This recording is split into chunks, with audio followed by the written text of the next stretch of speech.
Wabarakatuh. Selamat malam semuanya dan semoga dalam keadaan sehat walafiat. Oke, pada agenda kali ini kita akan membahas jurnal yang kita buat yaitu dengan judul Pornografi Balas Dendam atau Revenge Pornography sebagai illegal content dan implikasi sosialnya di Indonesia. Sebelum itu kita dari kelompok 3 dengan beranggotakan 5 orang. Yang pertama ada Cika Maulia, yang kedua ada Steve Alexander, yang ketiga ada dengan saya Chris Setiadi, yang keempat ada Syarul Alif Saputra, dan yang terakhir adalah Imam Syarifuddin. Oke, jadi langsung saja kita masuk ke abstraknya. Saya akan membacakan seluruh abstrak ini. Oke, perkembangan teknologi digital telah membawa dampak signifikan terhadap pola komunikasi dan interaksi sosial. Namun di sisi lain juga memunculkan berbagai bentuk kejahatan siber.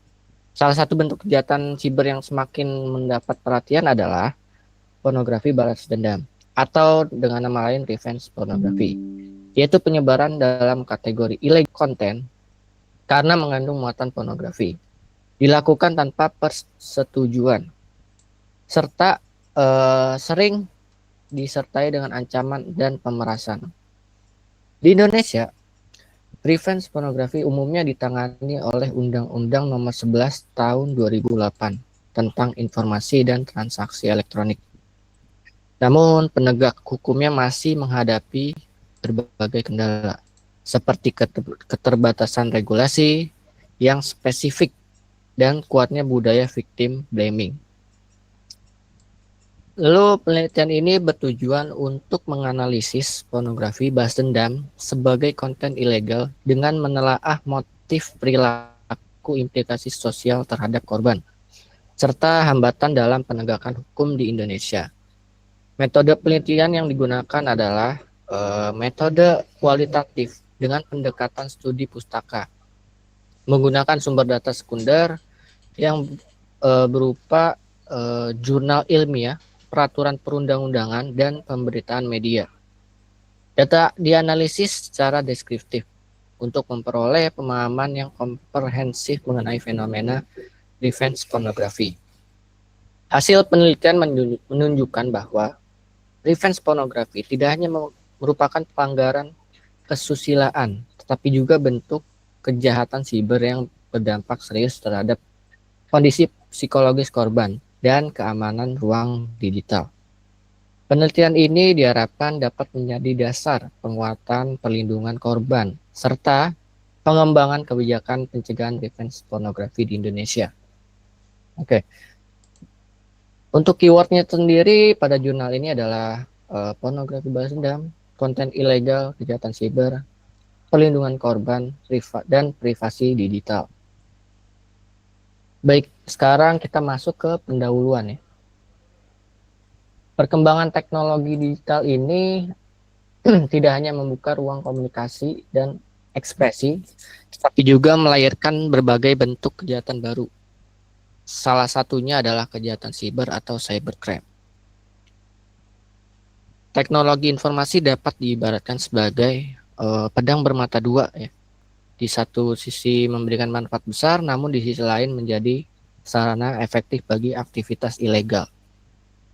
Salah satu bentuknya yang semakin mengkhawatirkan adalah penyebaran konten intim tanpa izin yang dikenal sebagai revenge pornography. Nah, dari pengertiannya sendiri,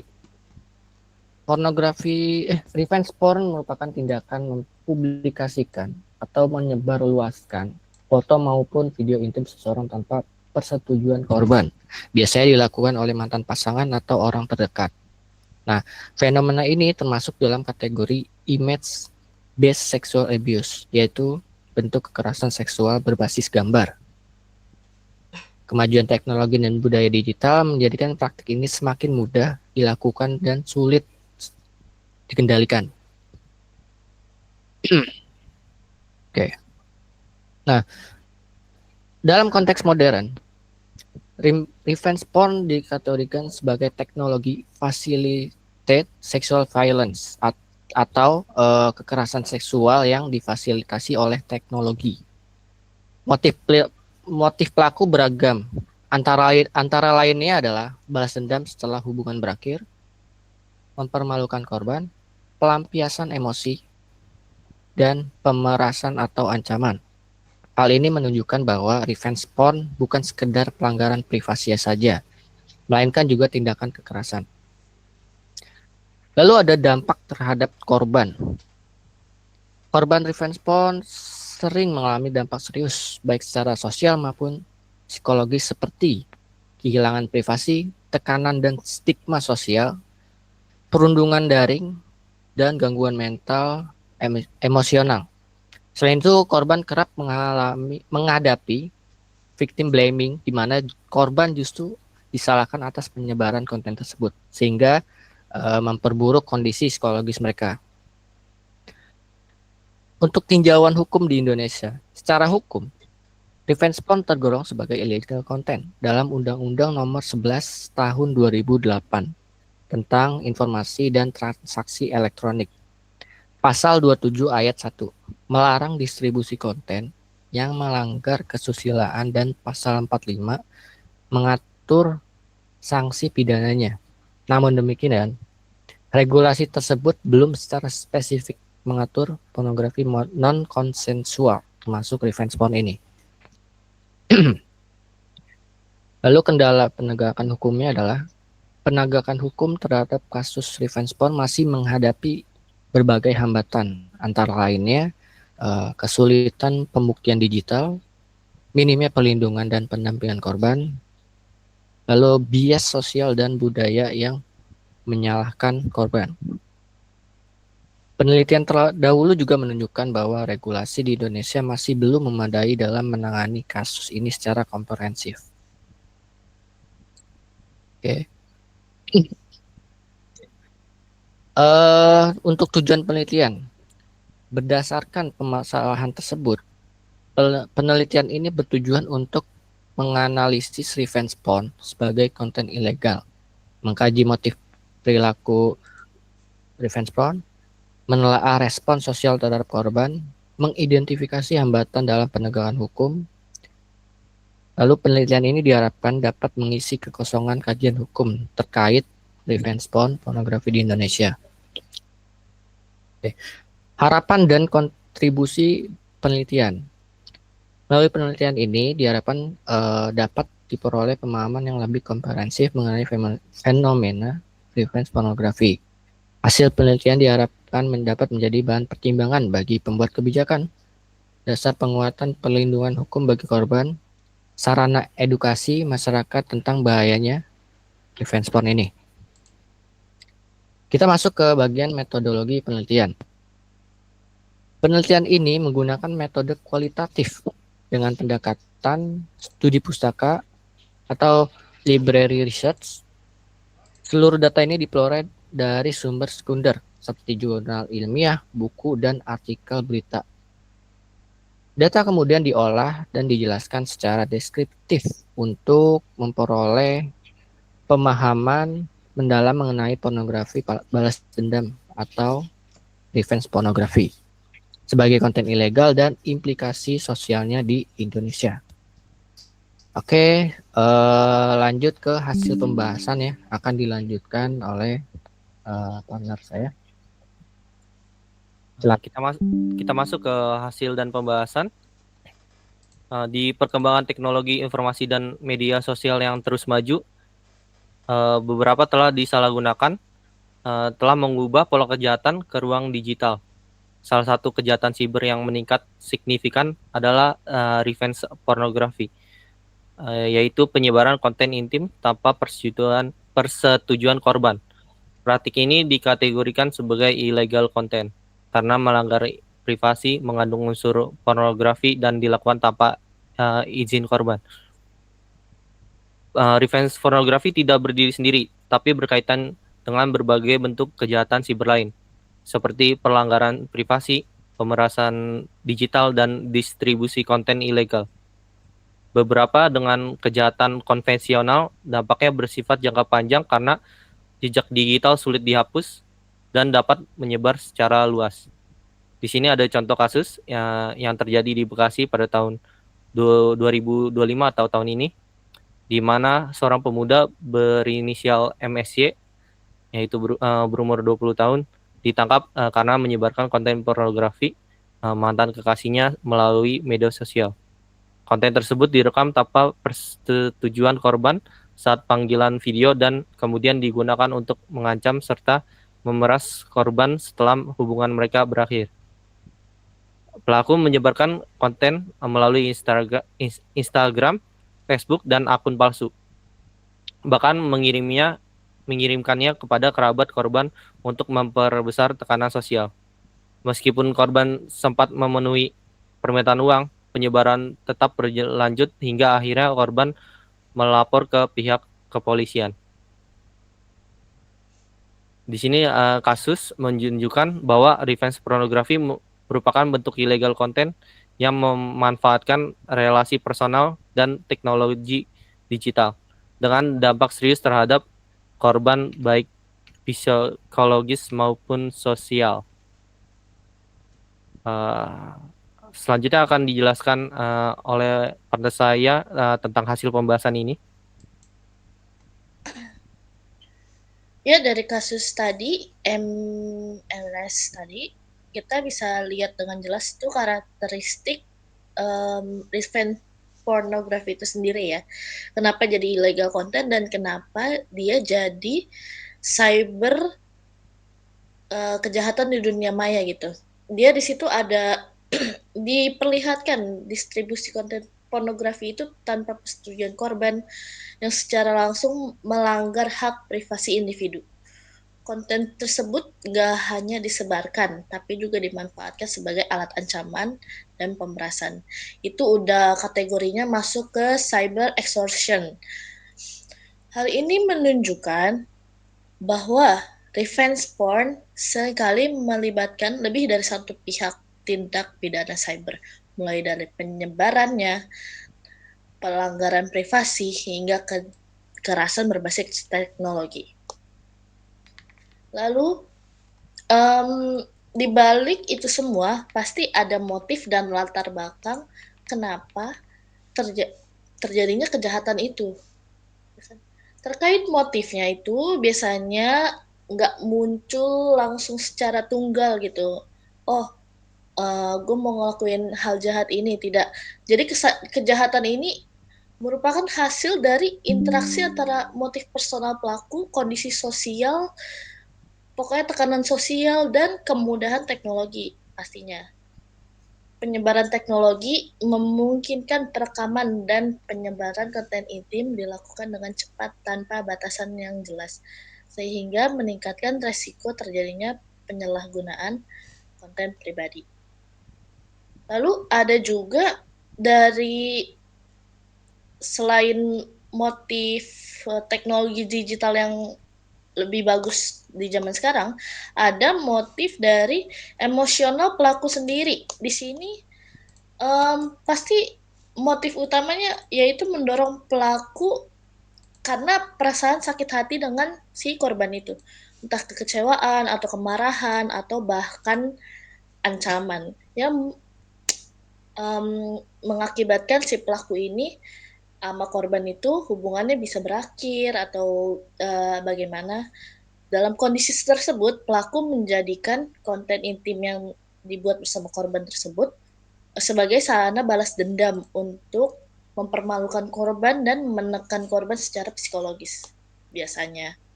Lalu ada selain motif emosi, pasti ada motif ekonomi dan controlling. Revenge pornografi ini pastinya bakalan jadi alat bukti yang sangat bagus gitu untuk mengancam korban, mengintimidasi korban dengan cara mudah gitu, memanfaatkan ketakutan korban terhadap dampak sosial dari tersebarnya konten intim tersebut jadi ke orang tua atau ke kerabat-kerabatnya untuk mempertahankan relasi kuasa meskipun hubungan personal juga bisa berakhir sebelum konten itu tersebar. Dalam beberapa kasus, motif ini berkembang menjadi motif ekonomi, di mana konten pornografi non-konsensual digunakan sebagai sarana pemerasan untuk memperoleh keuntungan. Hal ini menunjukkan bahwa revenge porn dapat berkembang menjadi kejahatan cyber yang bersifat terencana. Nah, dari motif pasti ada penyebab. Kenapa bisa terjadinya si revenge pornography itu? Yaitu karena tadinya pelaku dan korban itu memang saling percaya aja gitu. Mereka pasti punya satu hubungan keterikatan gitu biasanya. Nah, biasanya awal-awal tuh dilandasi dengan rasa aman, rasa oh oke, kayaknya nggak apa-apa sama dia gitu. Tapi kemudian saat kedua belah pihak sakit hati, nah satu lagi mensalahgunakan relasi tersebut dan video tersebut sampai konfliknya benar-benar berakhir. Dan rendahnya literasi keamanan digital serta kurangnya pemahaman mengenai konsekuensi hukum turut memperbesar resiko terjadinya kejahatan ini.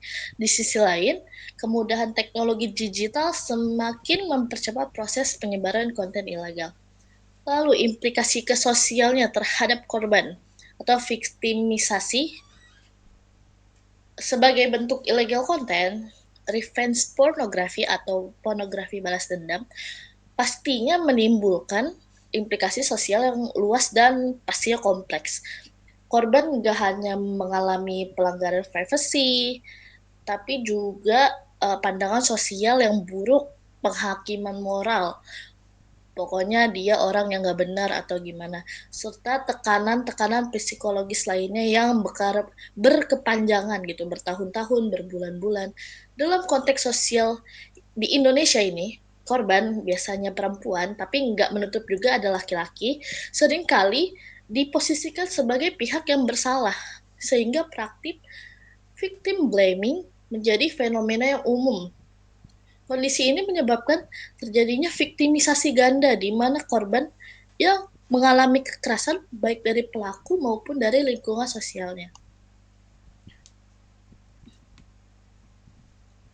Lalu selanjutnya akan dijelaskan oleh teman saya. Oke, baik. Eh, untuk implikasi sosial dari revenge pornografi ini itu sangat serius, terutama terhadap kesehatan mental korban. Korban sering mengalami kecemasan, terus depresi, rasa takut, serta keengganan untuk berpartisipasi di ruang digital.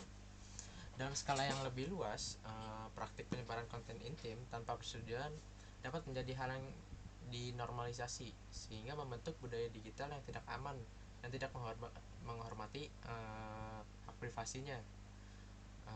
Kondisi ini pada akhirnya dapat menurunkan rasa aman masyarakat dalam memanfaatkan teknologi informasi dan komunikasi.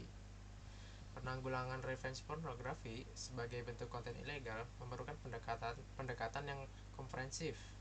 Dari sisi preventif, peningkatan literasi digital masyarakat menjadi sangat penting, khususnya itu terkait perlindungan data pribadi, etika penggunaan teknologi, serta kesadaran akan dampak hukum dari penyebaran konten ilegal ini. Lalu edukasi ini diharapkan dapat mencegah terjadinya penyalahgunaan konten intim di ruang digital. Dari sisi represif, penegakan hukum harus dilakukan secara tegas terhadap pelaku revenge pornografi, dengan tetap mengedepankan perspektif perlindungan korban. Aparat penegak hukum perlu juga memastikan bahwa korban itu tidak mengalami kriminalisasi saat melaporkan kasus yang dialaminya. Nah, selain itu, diperlukan juga kerjasama antara negara dan penyedia platform digital untuk mempercepat penghapusan konten ilegal secara mencegah penyebaran ulang. Sementara itu, dari sisi rehabilitatif, korban revenge pornografi perlu memperoleh pendampingan psikologis dan bantuan hukum sebagai bagian dari proses pemulihan. Pendekatan ini bertujuan untuk mengembalikan martabat, rasa aman, dan kepercayaan diri korban, serta mencegah dampak jangka panjang dari kejahatan cyber tersebut. Oke, itu saja. Lalu untuk kesimpulan bisa dilanjutkan oleh teman saya. Baik, untuk kesimpulannya, pembahasan mengenai pornografi balas dendam atau sama dengan revenge pornografi sebagai illegal content menunjukkan kesesuaian dengan tujuan penelitian, yaitu memahami karakteristik kejahatan, motif dan penyebab terjadinya, serta implikasi sosial yang ditimbulkan di Indonesia. Hasil dan diskusi menegaskan bahwa revenge pornografi bukan sekedar pelanggaran norma kesusilaan, melainkan bentuk kejahatan cyber yang melibatkan pelanggaran privasi, relasi kuasa yang timpang, dan kekerasan berbasis gender di ruang digital. Dengan demikian, tujuan awal penelitian dapat dijawab melalui analisis kasus dan pembahasan konseptual yang disajikan. Implikasi sosial dari revenge pornografi tidak hanya berdampak pada korban secara individual, tetapi juga mempengaruhi tatanan sosial yang lebih luas, khususnya dalam pembentukan budaya digital yang aman dan berkeadilan. Normalisasi, victim blaming, lemahnya perlindungan korban, serta penyalahgunaan teknologi menunjukkan bahwa penanganan kejahatan ini tidak dapat dilakukan semata-mata melalui pendekatan hukum, melainkan memerlukan intervensi sosial dan edukatif yang berkelanjutan. Prospek pengembangan penelitian ini mencakup penguatan kebijakan perlindungan korban di ruang digital, peningkatan peran platform media sosial dalam menangani konten ilegal, serta integrasi perspektif hak asasi manusia dan keadilan gender dalam penegakan hukum cyber. Hasil kajian ini juga dapat menjadi dasar penyusunan pedoman pencegahan revenge pornografi yang berbasis literasi digital dan perlindungan data pribadi. Penelitian selanjutnya disarankan untuk menggunakan pendekatan interdisipliner dengan mengombinasikan perspektif hukum, sosiologi, dan psikologi korban, serta mengkaji efektivitas regulasi dan peran media digital dalam membentuk respon sosial terhadap kasus revenge pornografi di Indonesia. Sekian dari penjelasan kelompok kami mengenai revenge pornografi sebagai illegal content. Kurang lebihnya mohon maaf. Wassalamualaikum warahmatullahi wabarakatuh. Waalaikumsalam. Oh ya, terima kasih Mas Imam, Sarul Alif, Cika Maulia, dan Steve Alexander. Oke. Sebagai penutup, dapat disimpulkan bahwa perkembangan teknologi digital telah membawa dampak signifikan terhadap munculnya bentuk kejahatan baru. Salah satunya adalah revenge pornografi sebagai bagian dari kejahatan siber dan kekerasan seksual berbasis teknologi. Fenomena ini tidak hanya melanggar privasi korban, tetapi juga menimbulkan dampak psikologis dan sosial yang serius, serta menghadirkan tantangan tersendiri dalam penegakan hukum di Indonesia. Nah, melalui penelitian ini diharapkan dapat memberikan pemahaman yang lebih mendalam, serta mengenai revenge porn sebagai konten ilegal, motif laku, dan respon sosial, serta hambatan dalam penanganannya.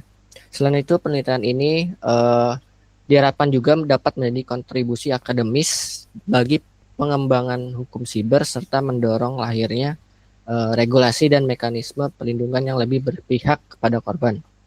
Oke, akhir kata, semoga penelitian ini dapat memberikan manfaat bagi dunia akademik, penegak hukum, dan masyarakat luas dalam upaya menciptakan ruang digital yang lebih aman dan berkeadilan.